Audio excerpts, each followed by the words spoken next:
Hi, and welcome to Rose Red Homestead. Today we're going to take a little tour of what Jim and I have put together in terms of an example of an off-grid outdoor kitchen. And the reason that we are doing this is because in our recent poll, where we gave 5 choices of what people would like to see over the next few weeks of spring, off-grid living came in first place. So we're going to start that today, and we're still going to do videos across all 5 topics, but we're starting with off-grid living. And so when we come back, I'm going to give you a little tour of what we have put together for a makeshift off-grid outdoor kitchen.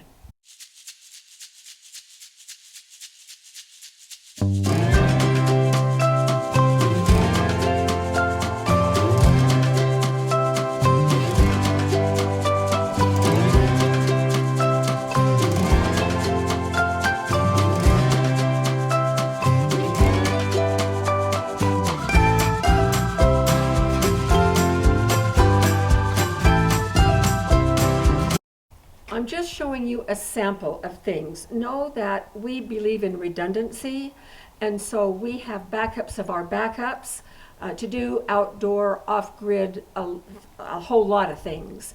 So I'm just showing you a sampling today of what we could set up in the event that we would have to move our cooking outdoors and off-grid. One of the first things that we would need, of course, is water.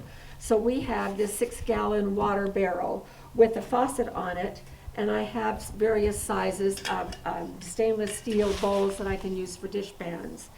And I think that we all understand that in a true off-grid situation, if we don't have water, and I'm hoping that we will, but if we don't, every drop of water is going to be precious. And so we are going to want to have ways that we can catch every drop and then use the water as efficiently and effectively as possible. I will be doing most of our water in our kitchen. The water that goes down our sink goes straight out. It's gray water and goes out to our fruit trees. But even that, I'm going to want to be much more conserving of water, because it's more important for us to have the water that we need than for the fruit trees to have water, as much as I'd like to save everything. So come on in through here and we'll make the rounds, and I'll show you the things that we have. This is familiar to you because this is our outdoor canning station. This is our Camp Chef Expedition 3X camp stove, and it has 3 burners. Each one of these burners is 30,000 BTUs, and this is what I do my canning on. We can use burners that are that powerful here because we're at 5,000 feet, and my pressure canner works here, and it holds the pressure. The lowest it will go on these heavy-duty burners is 13 psi, which is fine. That's exactly what we need, so we keep it between 13 and 15. Even though this is my canning station, we have 3 propane burners right here fed by this tank, and we would be able to use this for outdoor cooking as well. Next, over here, I've been wanting one of these little cast iron cooking tables for a really long time, and we just got this. They've been really hard to find, and I found this one at Cabela's. It has a nice 12-inch high windbreak, and this table will support hot coals right here. We have that, I've shown in a previous video, that little tower thing that you put the charcoal in, and then we can just put it out there and then move things back and forth as we want. I have a 10-inch and a 12-inch Dutch oven right here. Now we're going to be doing a lot of outdoor cooking in these Dutch ovens. If propane runs out, which it very well may, and we may not be able to get any more of it, then this is one of our redundancy systems. And I'll be using it. I'm not going to use propane until it runs out and then switch to this, but I'll be using them intermittently. Now, we are very fortunate in that we live at the edge of the wilderness, and we have a lot of wood available, scrap wood from shrubs and trees and things that are just almost right in our backyard. So if we run out of charcoal briquettes, we can also just use the wood.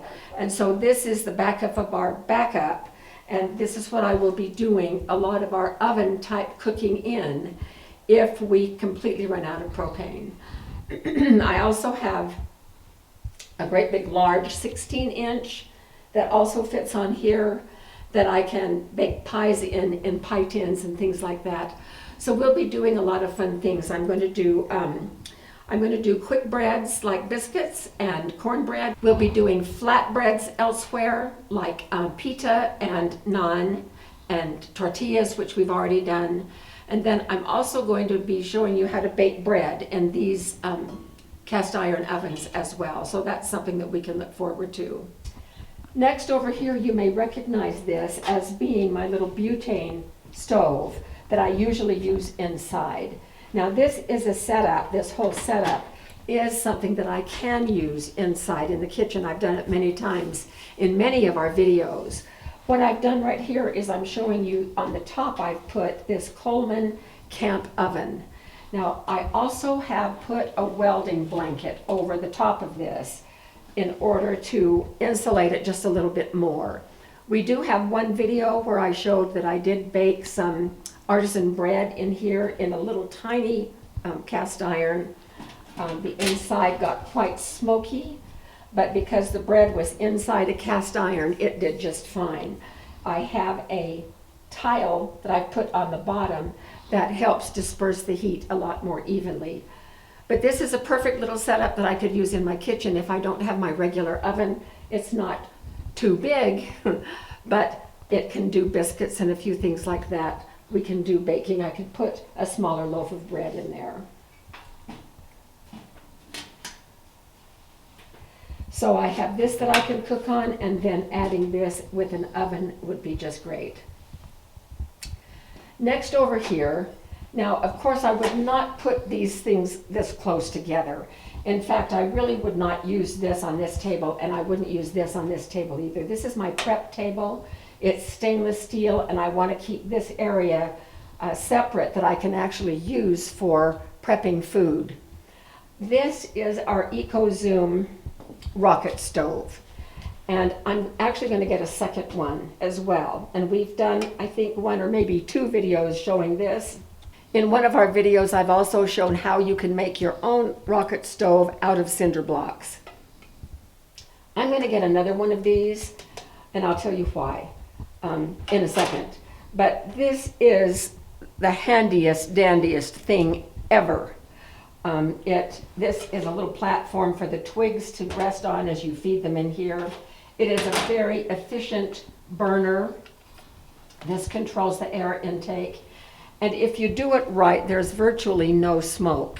Now, when I did use this on top of this, and there was enough smoke to really get the inside of this little oven all smoky, so I wasn't accustomed to using it to where it would burn as efficiently, but I'm getting better at using this.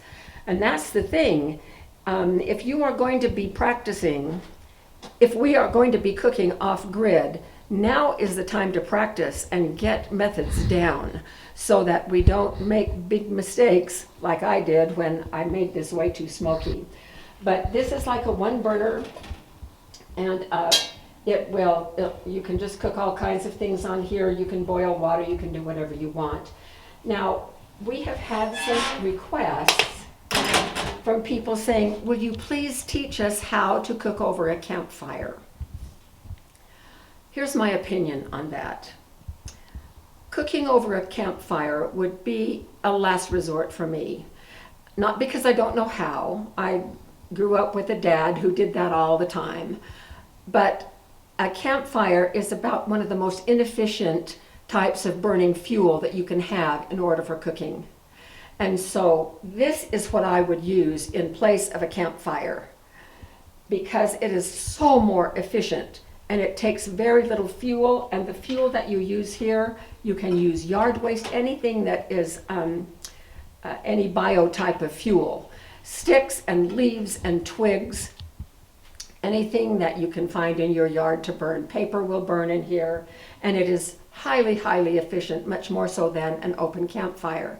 Just about the only thing that I would use an open campfire for is if I was going to if I was out of charcoal and out of everything else and I wanted to make some coals to do our Dutch oven cooking on, I could make a campfire, put wood on it to make those coals, and then I would use the coals for the Dutch oven.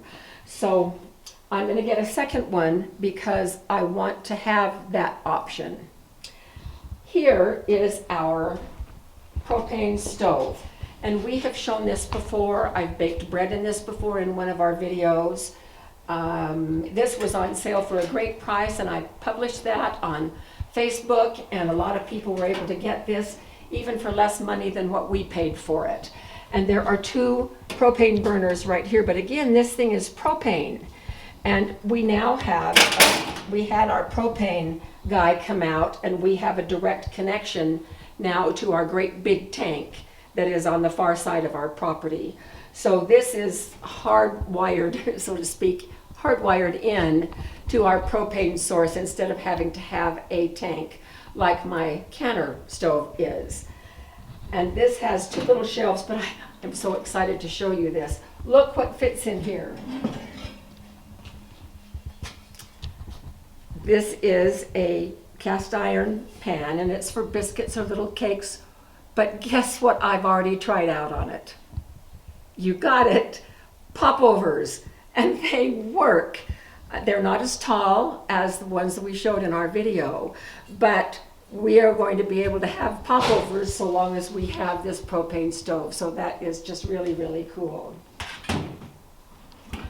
So this is a sampling of the things that we have in our outdoor off-grid kitchen. And we would be fine being able to fix all of our meals out here if necessary. It's a few steps into my kitchen, and so that would be a little awkward. But things are going to be awkward if our lifestyle changes dramatically and we have to do something like this. So I hope that this was helpful. I've got a storage bin here with more cast iron, more Dutch ovens here, and other equipment. I'll be putting another couple of bins here for equipment.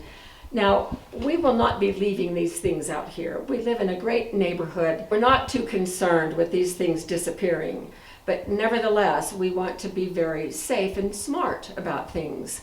And so we will be taking these things back in our house or in where we keep our emergency supplies.